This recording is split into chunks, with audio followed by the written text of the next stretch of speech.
Hey guys, welcome to video 82. Today we're going to take a look at the results I got building the amplifier we designed in the previous video.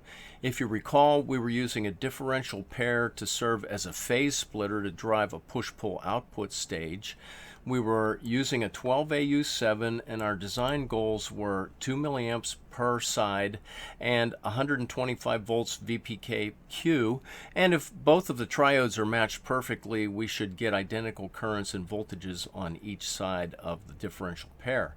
Now the total cathode current I sub kk will be 4 milliamps, and sometimes you'll hear this referred to as the tail current, because the differential pair is sometimes called a long-tailed pair. I think that terminology is used more in Europe, but in any case you may hear it, and a long-tailed pair is just a differential pair.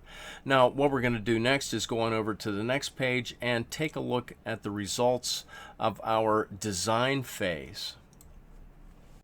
Now our finished circuit is shown over here with all the resistor values that we determined, and just to refresh everyone's memory, I'm going to walk through the design process. And what we started with was plotting our Q point over here on the 12AU7 plate curves. The Q point was located at 2 milliamps by 125 volts, and it falls right on the VGK equals -6 volt curve.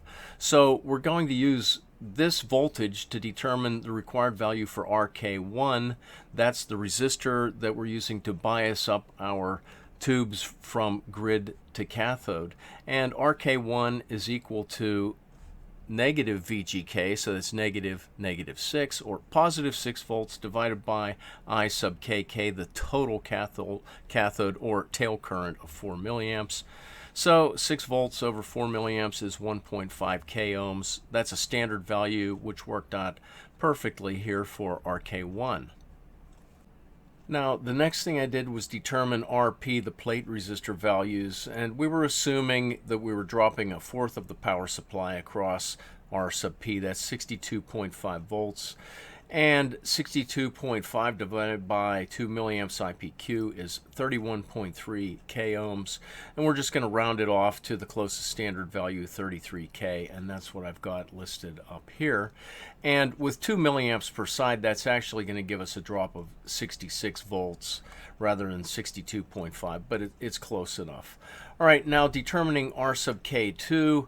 Again, we're using a quarter of the power supply dropped down at the bottom, but we're already using 6 volts across RK1, so the difference is 56.5, and we divide that by the tail current or total cathode current of 4 milliamps. Gives us 14.1k. We're going to use 15k, and that's perfectly good. And that gives us about 66 volts here at the cathodes. And factoring in all these changes due to standard resistor values, we end up with 118 volts from plate to cathode instead of 125. But again, this is close enough, and it'll work just fine. Now, the next thing I did was determine R'(L), the AC load resistance seen external to the plate, and that's going to be RP in parallel with the load, which is RG2, 220k, which works out to be 29k ohms. We're going to use this in our AC load line calculations. R'(P) is the small signal AC resistance associated with each plate, and that's R'(L) in parallel with little rp, the dynamic plate resistance, 6.5k ohms, and it works out to be 5.3k. The next thing I did was calculate the voltage gain from each plate relative to the input terminal over here.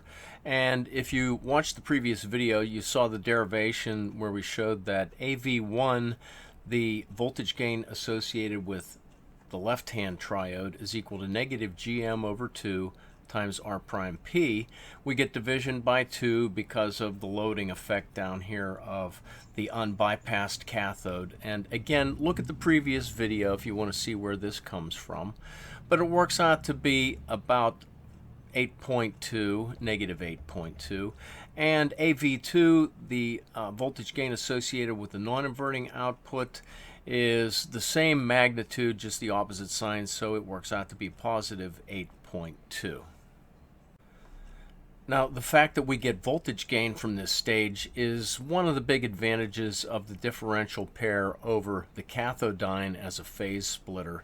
Remember, the cathodyne has a gain that's slightly less than 1, so this can be an advantage in some situations. All right, now the next thing we're going to do is work on our AC load line, and we're going to need R prime K, the AC cathode resistance seen looking out of either one of these tubes. So if we're looking out of, for example, the left-hand triode, what are we seeing? Well, we're going to disregard the resistance down here in arc sub KK and just look into the cathode of this right-hand triode, and that works out to be 1 over GM. So the approximate AC cathode resistance either tube is looking at is 1 over GM, 323 ohms. Using this R prime K value now, we can determine IP sat, and notice that R prime K isn't very big compared to R prime L, 323 ohms versus 29 K ohms, so it really doesn't make that much difference. But crunching through the equation, we end up with IP sat equals 6.3 milliamps. That's shown up here. And doing the VPK cutoff calculation, similarly, we get 184 volts, which is over here. Now, the maximum positive output swing we can get on either output is the distance from VPKQ to VPK cutoff. That's 59 volts. And the maximum negative going output swing we can get at either plate is the distance from the Q point over to where our AC load line intersects the VGK equals 0 volt curve. That occurs here at 50 volts, so we have a VO min that is a negative clipping point of minus 75 volts on either output. And the equations are shown down here as well. Now, because we don't have a centered Q point on our AC load line, we're getting asymmetrical clipping, but it's really not that bad. If you think about it, we're going to get almost 120 volts peak to peak on each output before clipping occurs. And that's a pretty decent size output, probably sufficient for just about any application. If you really wanted to center up the Q point, you could probably shoot for 1/3 of the supply drop from plate to cathode, 1/3 across RP, and 1/3 across the two cathode resistors. I used 1/2 of the power supply here just because it was convenient, and I knew we'd get a decent output swing anyway. Maybe I'll leave that as an assignment at the end of the video. And to wrap things up on this page, before we look at the experimental results, the grid resistors, I chose 470K. Remember, anything from maybe 100K to 1 meg would work fine here. It's not critical. The coupling and bypass caps, we'll talk about choosing those values in a future video. So let's go on over and take a look at the experimental results now.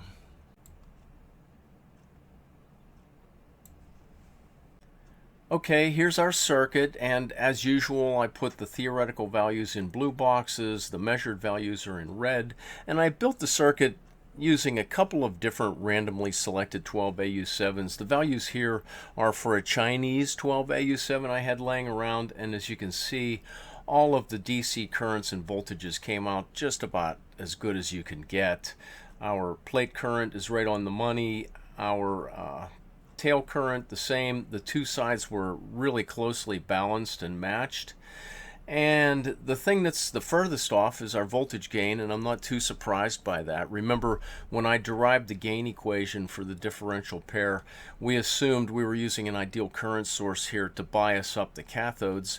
This is not an ideal current source, it's just a resistive network. It's relatively high value, but still just a resistive network, and that's going to cause some significant amount of error in our voltage gain calculations. So we got a little bit less out than we expected, and it's not quite symmetrical. We've got a little bit more gain on the inverting side than the non-inverting side. And just to add a little bit of variety and color to this presentation, this is the experimental circuit that I was using. You can see my function generator, the oscilloscope, the power supply. Here's my 12AU7 and the biasing circuit, coupling capacitors, and so on. Okay, now let's take a look at some waveforms associated with this thing.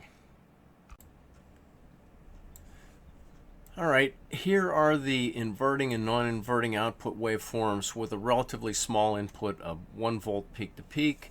The inverting output was 5.7 volts peak to peak, so the gain's negative 5.7. Inverting, non-inverting output, we got 5 volts peak to peak, a little bit less, so its gain is 5.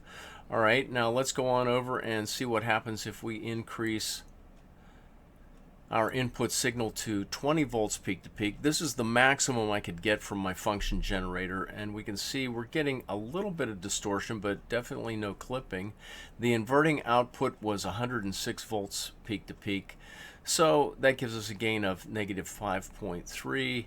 The non-inverting output was 91 volts peak to peak. Again, it's a little bit less with a gain of 4.6. Now, what I did next was set up the oscilloscope to sum the outputs so that we could see the total differential output. And with 20 volts peak to peak coming in, our differential output is 180 volts peak to peak. That's this purple waveform over here.